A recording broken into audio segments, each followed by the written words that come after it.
कांग्रेस का जहां तक मैनिफेस्टो है, इस पर पूरी तरह मुस्लिम लीग की छाप। अगर ईडी सीबीआई से चुनाव जीते जाते तो ईडी सीबीआई का काम तो इतने सालों तक कांग्रेस ने किया है। आज उत्तर प्रदेश की और देश का हाल ऐसा है कि बड़े बड़े नेता लोकसभा के मैदान से भाग रहे हैं, राज्यसभा का रास्ता खोज रहे हैं। एक भी केस ड्रॉप नहीं किया गया। जो अदालत कहेगी वही होगा। अब मुझे देश को तीसरी आर्थिक महाशक्ति बनाना।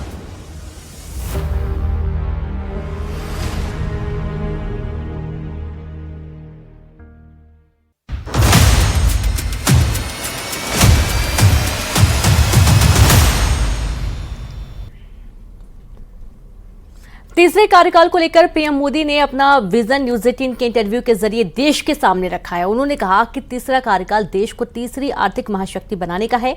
हम जीरो बिजली बिल और सोलर योजना पर काम कर रहे हैं। 2047 तक विकसित भारत का विजन पूरा कर लेंगे।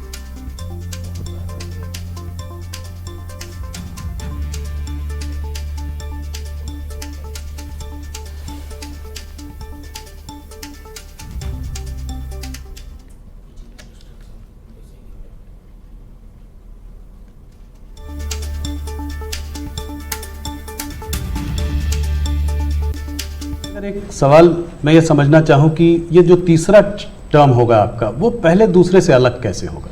पहला कार्यकाल मेरा कैसा गया, तो बस सामान्य मानवीय की जो जरूरतें थी उनको मैं एड्रेस करना चाहता था। मैंने उस दिशा में काम किया और उस समय देश के अंदर एक निराशा का वातावरण था, सरकार के प्रति नफरत का वातावरण। भाई सरकार यानी निकम्मी। मुझे विश्वास भरना था, मैंने उस पर काम किया, मजबूती लाया। जो दूसरा कार्यकाल था वो मैंने कुछ परिणाम दिखाए, लोगों को विश्वास भर दिया कि हम आगे बढ़ सकते हैं। हम दुनिया के अंदर एक कॉन्फिडेंस लेवल आया है देश में, वो कॉन्फिडेंस एक बहुत बड़ी ताकत है। अब आगे जो मेरा कार्यकाल है, मुझे ये जो हताशा में से विश्वास में परिवर्तित हुआ, आकांक्षा में परिवर्तन हुआ, जो एस्पिरेशंस के अंदर परिवर्तित हुआ, अब मुझे देश को तीसरी आर्थिक महाशक्ति बनाना है। लेकिन ये जब मैं 11 से 5 पे लाया, उसी की कंटिन्यूटी है जी। ये मैं 5 वर्ग और निकम्मा और 3 वाला अच्छा, ऐसा नहीं हो सकता जी। तो पहले मनमोहन सिंह के समय पर 11 तक थे, हम जोर लगा करके 5 पर ले आए, अब जोर लगा करके 3 पर ले जाएंगे। तो हम हर चीज में कंटिन्यूटी करना चाहते हैं। अब जैसे बिजली, हमने बिजली पहुंचाने का बड़ा अभियान चलाया, बिजली पहुंचा दी। अब मेरा लक्ष्य है पीएम सूर्यघर योजना और जीरो बिजली बिल, और मैं हर घर पर सोलार सिस्टम लगे। और मैं सिर्फ बिजली का बिल जीरो चाहता हूं, इतना नहीं, मैं 3 चीजें चाहता हूं।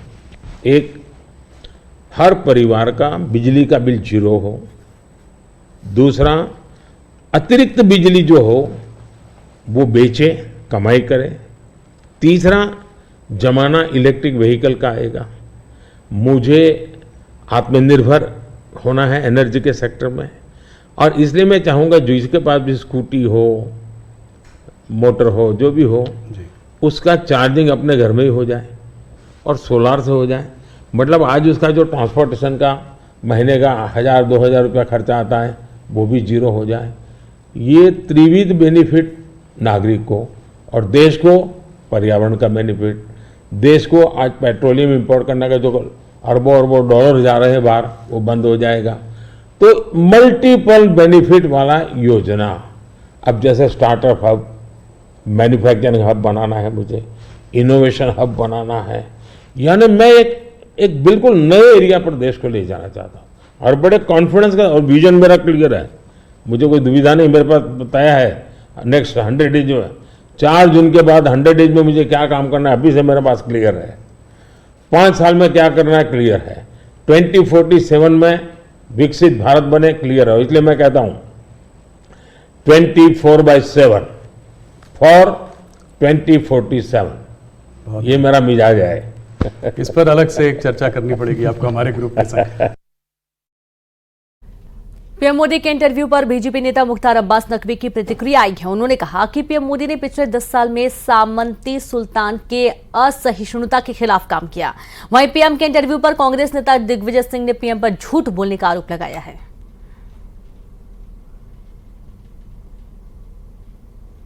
पिछले 10 सालों में और लगभग आजादी के बाद से भारतीय जनता पार्टी हो या नरेंद्र मोदी जी हो, जो सामंती सुल्तान हैं उनकी असहिष्णुता और इंटॉलरेंस और साथ ही साथ अनटचेबिलिटी के शिकार रहे। झूठा प्रधानमंत्री न हुआ है न होगा।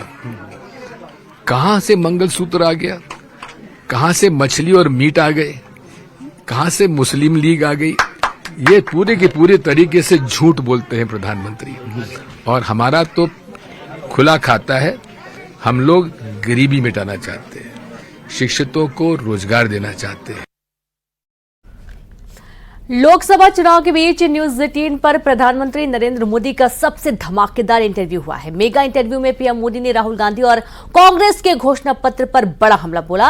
अपने इंटरव्यू में प्रधानमंत्री मोदी ने हर सवाल का बेबाक जवाब दिया। पीएम मोदी का पूरा इंटरव्यू देखिए आज रात 9 बजे सिर्फ न्यूज 18 मध्य प्रदेश छत्तीसगढ़ पर। खबरों में फिलहाल इतना ही। नमस्कार।